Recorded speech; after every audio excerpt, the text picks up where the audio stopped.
think it's a shame that some people have taken Deion's speech out of context, which has led to unnecessary controversy. So that's why I'm going to break down his entire speech so we can break down exactly what he does that's so brilliant. And God called him strategically to reach out to me to make this happen. He didn't convince me. He confirmed to me that this was the place. It wasn't about a bag. I got that.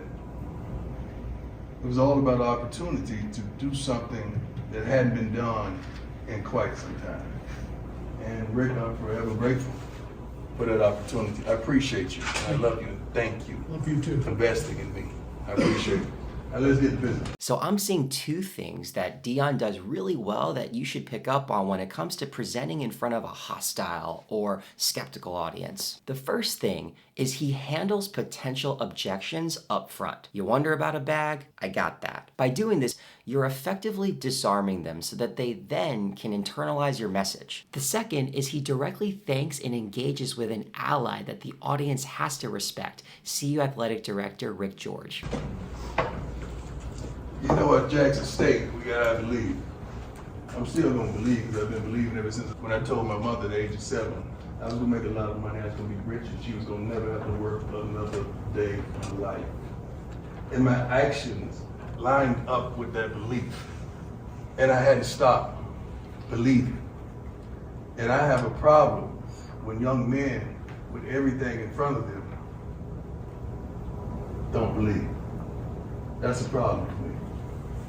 Tremendous problem. Because you can rescue your mama, you can rescue your father, your friends, your loved ones, the homies, anybody who's looked out for you. You have the ability and opportunity to do that, but you gotta believe. What's so powerful is when you lead off your speech with a personal story that epitomizes the path that you want your audience to follow. And he's brilliant because he's setting up his players as the protagonists of this story. He sets up the problem, which is that young men like his players don't believe. Then he identifies how his players can change the narrative because he did that himself.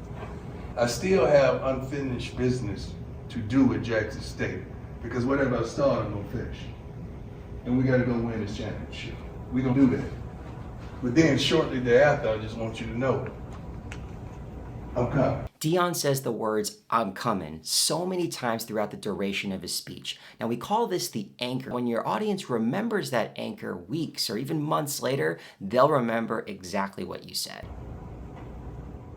Not to compete, but to win. Not to show up, but to show out. Not to be amongst the rest, but to be the best. I'm coming. I'm flat out coming. This is real.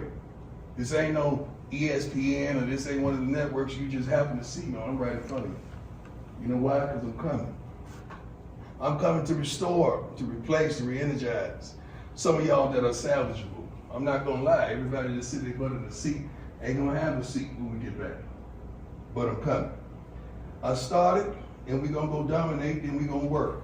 I'm coming to work and not to play. I'm coming to kill it and not to kick it. I'm coming. So you gotta understand, so when I get back, ain't gonna be no hats, no hoodies, ain't gonna be no earrings. Everybody's gonna look like everybody. I'm coming. It's gonna be a different place, a different feel, a different attitude, a different energy, a different work ethic, a different want, a different hunger, a different desire, a different need, a different capacity. It's gonna be a different reach. I'm coming. What you're witnessing is a literary device called parallelism, and specifically anaphora, which is essentially where you repeat the same words at the beginning of each phrase. A different place, a different attitude, a different hunger. Changing the cadence of your sentences in your speech is a great way to recapture your audience's attention. See, by now you gotta feel it. You can feel what I'm saying, you can feel where I'm coming from, and you know I ain't playing because I got the credentials to back it up. I'm coming.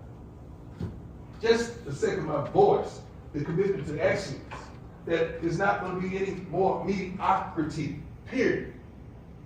I'm coming. Some of y'all that really got it, that really want it, and really deserve it, and you got to play beside a fool that don't want it, don't deserve it, that don't even love it. I promise you, it's my job to get rid of it. Coming.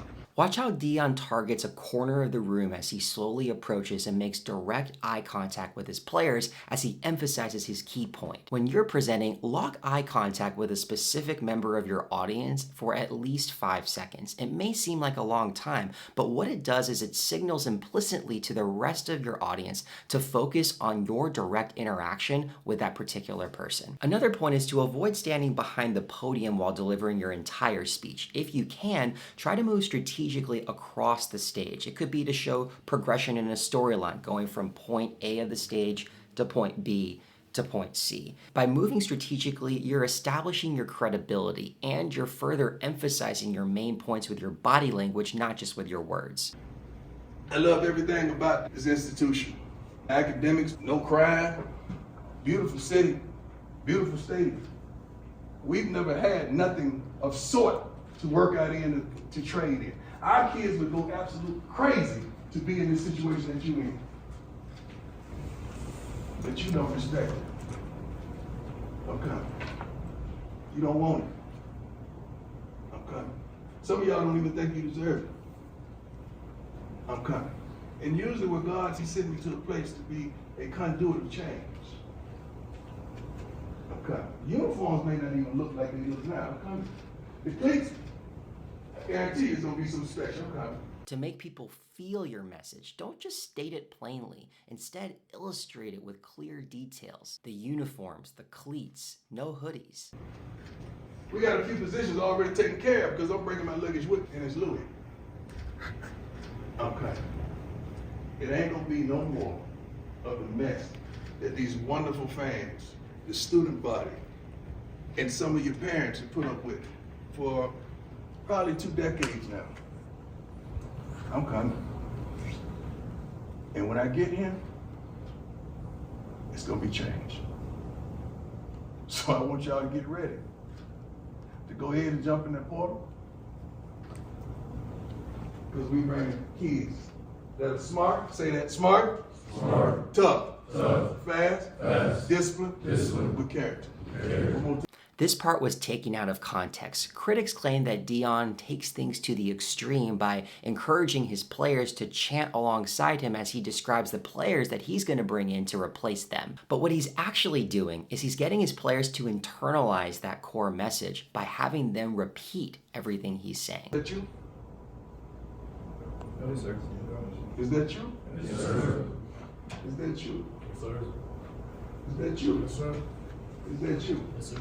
This is one of the most powerful moments in the speech. Again, he directly points out a specific player to draw everyone's attention to that exchange. He also asks yes or no questions to elicit the response he wants, which is another great way to engage your audience. So how bad do you really want it? How bad do you really want this? What are you sacrificing right now to substantiate that you really want this? What are you surrendering? What you're giving up right now? These folks still playing football and we in here in the darn meeting. So obviously there's a problem, right? I'm gonna fix it. So if they ask you what he said in the meeting, what went down? I want you to say the 2 words. Flat out, he just said I'm coming. When delivering any speech, you should capitalize on your audience's attention curve, which is highest at the beginning and the end of the speech. That's why it's at the end when Coach Prime describes exactly what he wants his players to remember, the phrase, "I'm coming." Now, it can be hard to remember all of these public speaking tips and put them into practice when you're delivering your next speech or trying to motivate your team. So subscribe to my newsletter at prestonchin.substack.com where you can get more weekly tips on how to improve your confidence, charisma, and communication to maximize your impact at work. Thanks for subscribing. See you again next time.